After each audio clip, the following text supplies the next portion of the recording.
It's Chelsa Messenger with Picks and Parlays. We're talking college football. We've got a nice little deal, 15% off the entire site at picksandparlays.net if you use the code SCC. This one we're heading to Texas to talk Texas at Texas Tech. Texas favored -18 and the total is 70 and a half. You read that right. That is a very high total between these teams. Dan, the Professor Kaiser, joining us now to talk this college football matchup. Dan, what's the number that you're biting on, the total or the side? I'm biting on the side in this one. I like Texas in this one, laying the 18. You've got two teams that are coming off opening day wins against basically subpar competition. But Texas beat up on UTEP 59-3.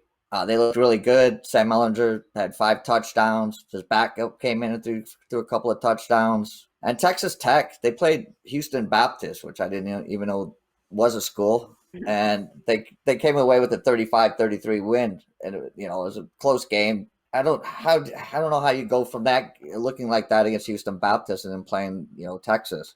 The one thing about Texas, they didn't run the ball all that well against UTEP, but I guess you don't have to when nobody can guard your wide receivers. So I just think Texas will, they'll just roll in this one, win by 3 or 4 scores. Right, and when you have an offense that's that dynamic and can put up points in those big of numbers, those are usually teams you look at when you need to cover a big number, because obviously you need to at least score 18 points to cover the number, and Texas is one of those teams, obviously with Ellinger, that can really put up some big numbers. Matter of fact, I think I took UTEP, last week. So obviously, I did, at that point, I didn't think Texas was going to score that many, and obviously I was wrong in that regard.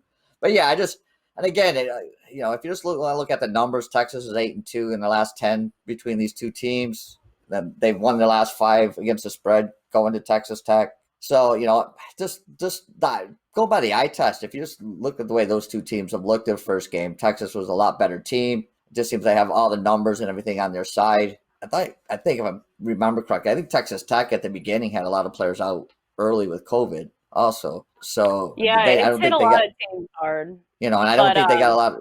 I think they missed some practice time. So yeah, I don't know. The number's not that big.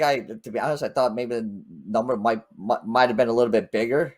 I thought it might have been like 20, 21. So I think I'm getting a little bit of a bargain there at 18. Right. And I'm wondering how they're going to do the college football playoff this season and some of the bowl projections when you don't have as many games to prove your case. And it's been a weird year in general. And I think some of these teams are really going to have to prove that they're good teams that can really beat up on people. So I think some of these top tier teams are going to have to score a lot and really put their foot down on the gas pedal if they want to prove to some of these committees that they're worthy of big bowl games. Oh, I agree. I think now, especially with the Big Ten coming back in the picture. I mean, Granted, there's not a lot of teams in the Big Ten that are worth anything, but again, just some added teams in there. So I agree with you. I think you're going to see a lot more teams trying to run up.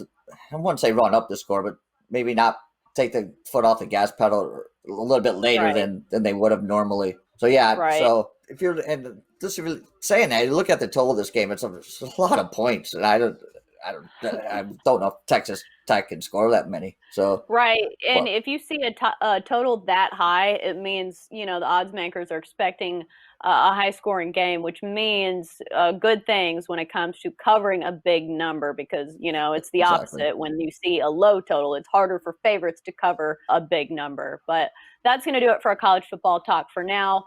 Good stuff from Dan. Dan, thanks for joining us on Picks and Parlays.